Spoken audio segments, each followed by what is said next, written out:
Okay, went to the shop, reversed that one motor, and up she goes. Hey, hey, how about that? Flame wheel is back in business. Basically, a $16 fix after falling from 300 feet to the ground. Oh boy, these things never cease to amaze me.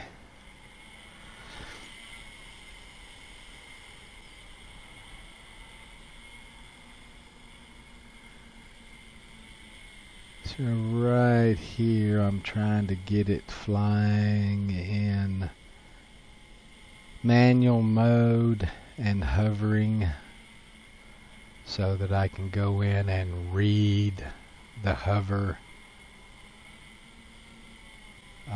parameter, and that'll let me set my mid throttle. So that's about all I needed to do for that. So let's go for another flight. Up she goes.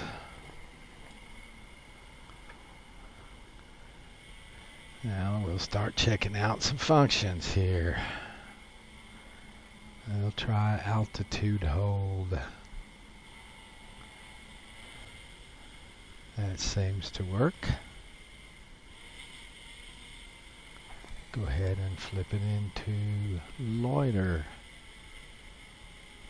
Didn't run off. That's cool.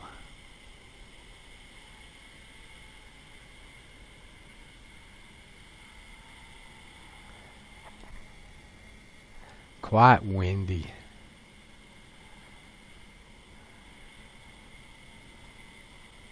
Now we'll move it over towards the field and we'll retest return to launch.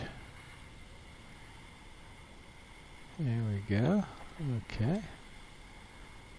Let's test return to launch.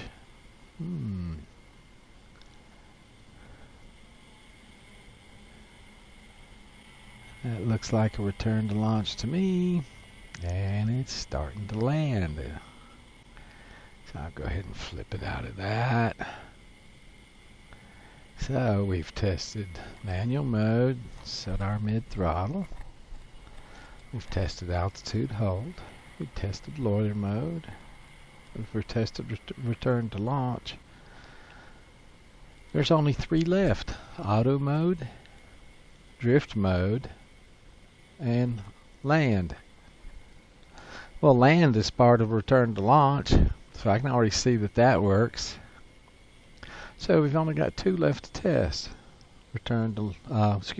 Auto, run a mission, and drift.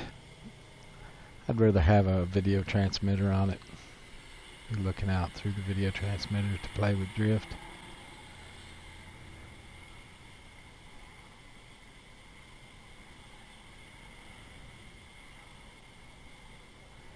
So now I'm playing with the throttle mid.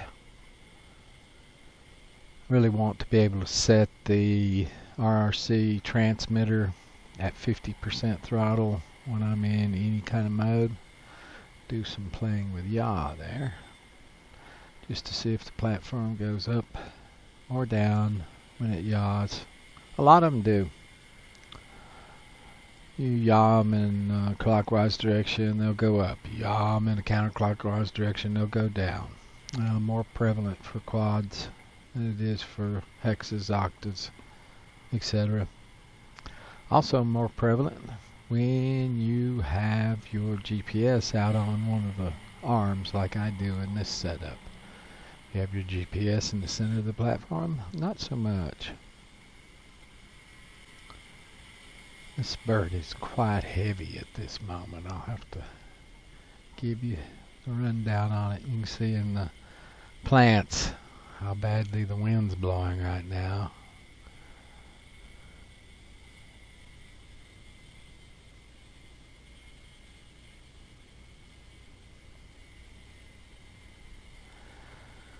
So, technically this is a whole new frame instead of just ordering the top and bottom plate for $8 each, total $16. I just went ahead and ordered the whole frame.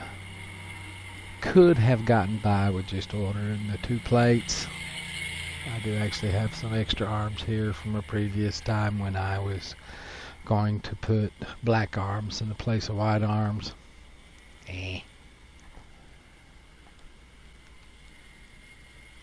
So the waypoint mission that I overdid, intended on going a quarter mile and back, and ended up going 3/4 of a mile and 2/3 of the way back, and then falling out of the sky at 300 feet and augering into the ground. Battery, GPS, everything that I thought was broke turned out to be just fine. Just a broken top and bottom plate, which you can't fix. So this is the maiden flight of the new configuration. I did change several things.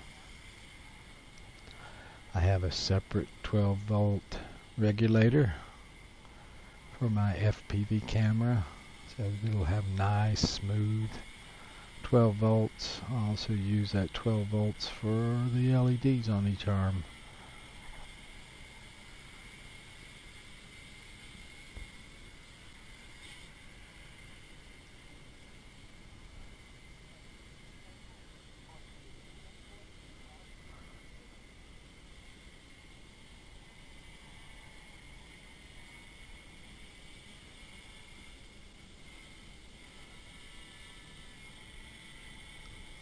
So basically right now I'm keeping a good eye on voltages, all those such,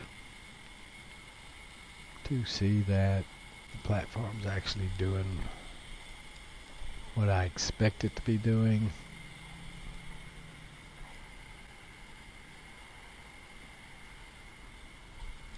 Get this playing out of the way. What the heck?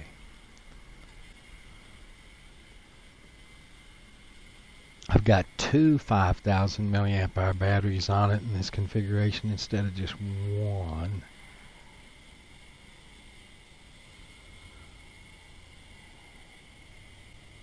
I'm not quite sure what the final configuration will be. I think I'm just going to run one. Make it lighter and more agile, because I don't think 2 really increases the flight time that much.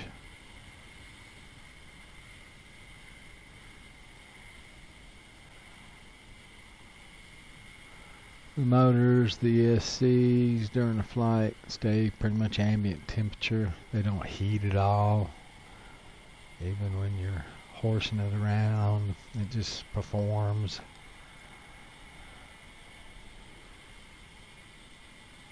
I have 11-inch props on it right now instead of the 12.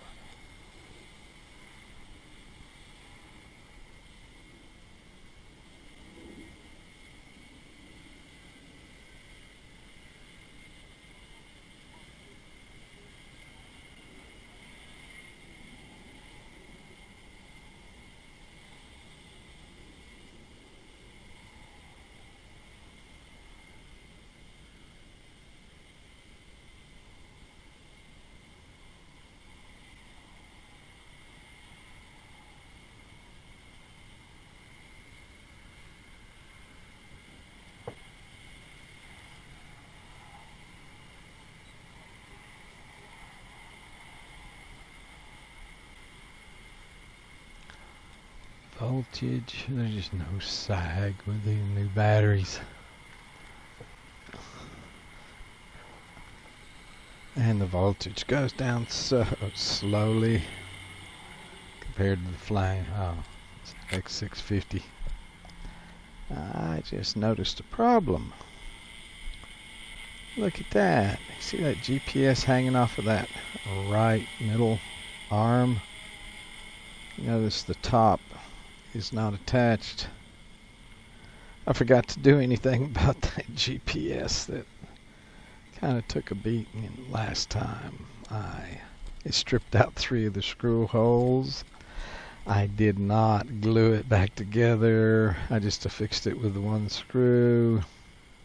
So now for the rest of this flight, the little top for the GPS would bang the prop from moment to moment there. I was afraid it was going to either knock the piece of plastic off, break the prop, but I also wanted to see what my hover time was with the 2 batteries. Get this plant out of the way too, because I'm really concerned about that GPS. GPS is working perfectly. Got lots of satellites locked up, and is pointing exactly where it should be.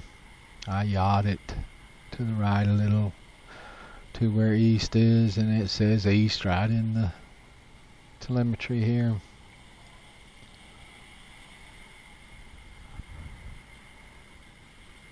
But right now I really don't want to do a lot of anything that's going to make that GPS top loosen further, fall off, possibly getting the prop. You can see the tree on the left blowing around in the wind. Look at that. Yep, that's kind of wind I'm fighting. Quite windy today. A lot of people wouldn't even fly in this. I'm getting where I care less. Flame wheel's so well tuned. Flying's become second nature to me.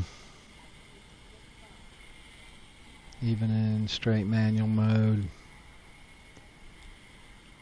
I don't flip out like I used to when strange things go on. Now this thing still jumps up in the air every now and again. I think it has something to do with the barometer still.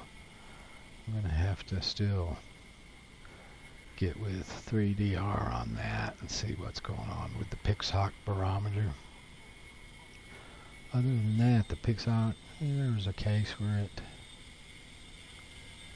decided it was a low altitude.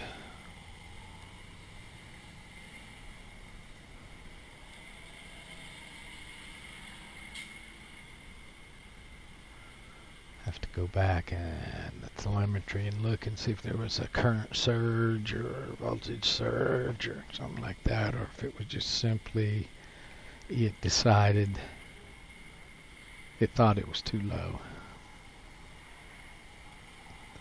There's no ultrasonic sensor on this one. And see, there it goes again.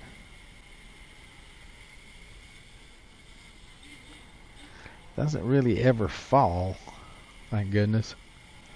It seems to come back to the same altitude once it jumps up in the air. And I also drop the throttle and let it come down lower, getting towards 15 minutes or so on the flight right now. I'm not sure if it's going to run up to the failsafe. I think I've got set to 13.6 right now. With 2 batteries on it, I'm not sure that it will fly at that voltage or less, or if it's going to do like the X650. Poor old X650, when it gets down to the failsafe voltage, it's also ready to fall out of the sky. It's a fine line on that one. I gotta tune more on that one. Voltage sensor on it's just practically useless too. I'm having to use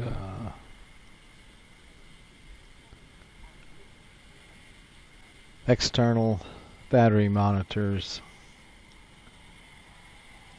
It's got such sag in the batteries for some reason that I had a craft that I disabled fail-safe return to launcher land, but it still shows on the screen My brother was over here Saturday and we flew it, and it wanted to fail-safe 40 seconds into the flight because the battery voltage had a sag. Not sure if the battery really did or if it's a voltage sensor. And yet the platform ran almost 10 minutes, flew almost 10 minutes before the external battery monitors alarmed. By the time I could get the battery to a multimeter or back to the battery tester, battery charger, it had already rebounded to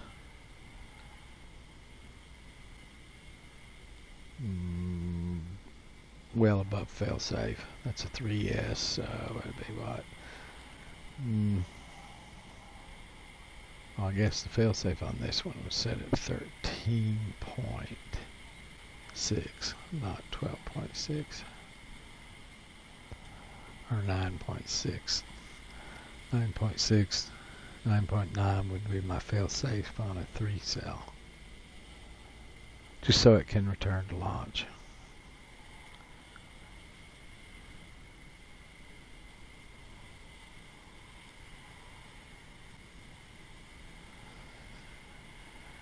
So we're coming up on the end of this flight. I am really still just nervous as all get out that piece of plastic on the GPS is going to get in that prop. I've just really bad brain fart not to have secured that top plate. Glue it. Something. 3 of the screw holes completely stripped out. 2 of them, the plastic actually broke. So there isn't even a piece of plastic. There we go. Auto land for battery fail-safe. And down she goes.